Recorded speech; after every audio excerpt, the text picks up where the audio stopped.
I think we start the spiritual path understanding that what makes it such a unique path compared to most other paths in life is that rather than acquiring knowledge or finding more answers, we start asking more questions that don't have answers or that lead to deeper questions.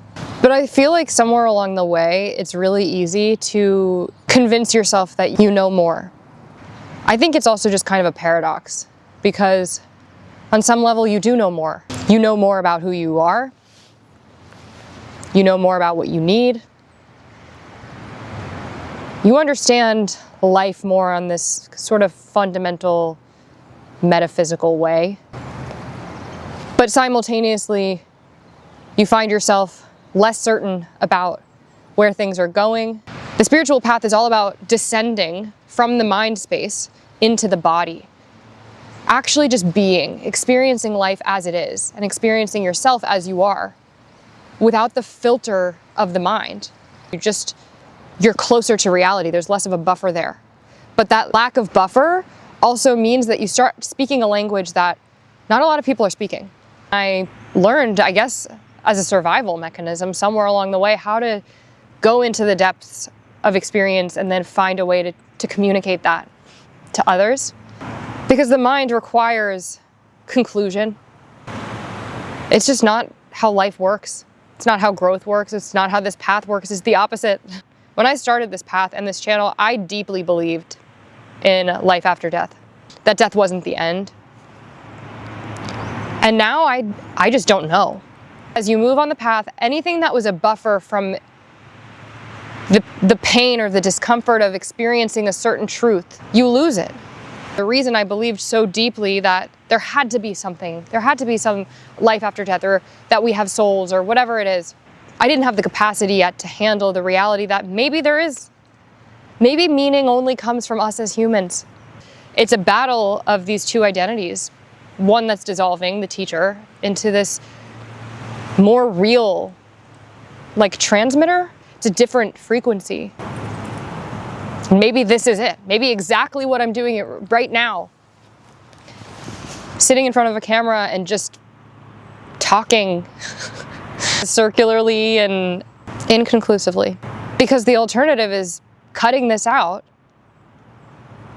finding the things that I do know, which by the way could change later.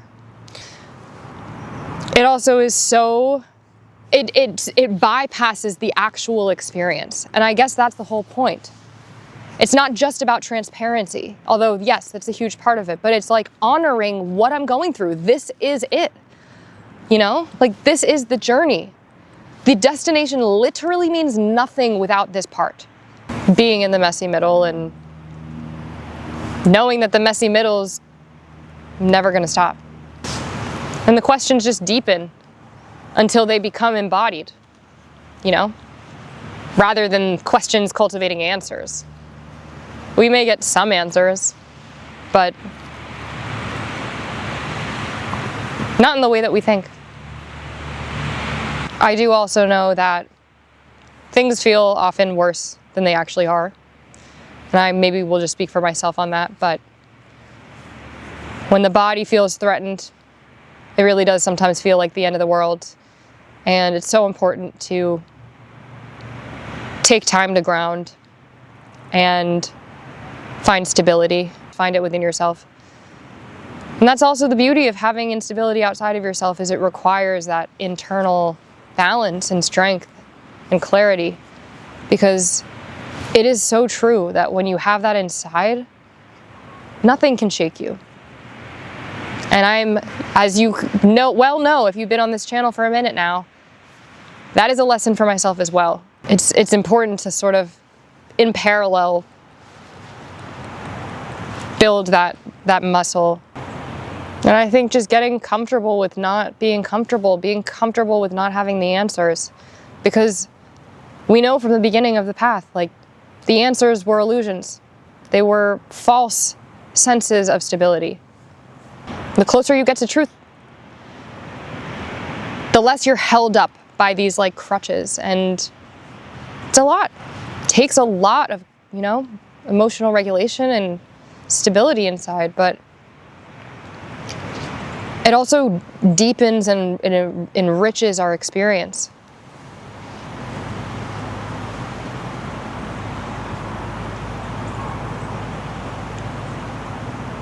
And I think more can come from that place. There's more that can be drawn, more wisdom, more truth. That's what we're after. It's a journey. So, give yourself grace along the way, and you just gotta have faith that there's a reason.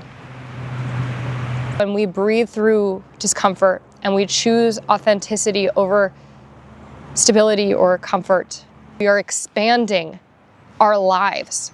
We are literally expanding our lives, and that's why it's uncomfortable. It's like going to the gym. It never feels comfortable when you go to the gym the first few times. It hurts. And then you're sore after, and you dread going. But then eventually you build muscle and you build the capacity, and it's easy. And then you crave it.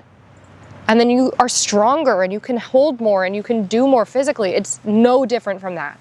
It is building resilience.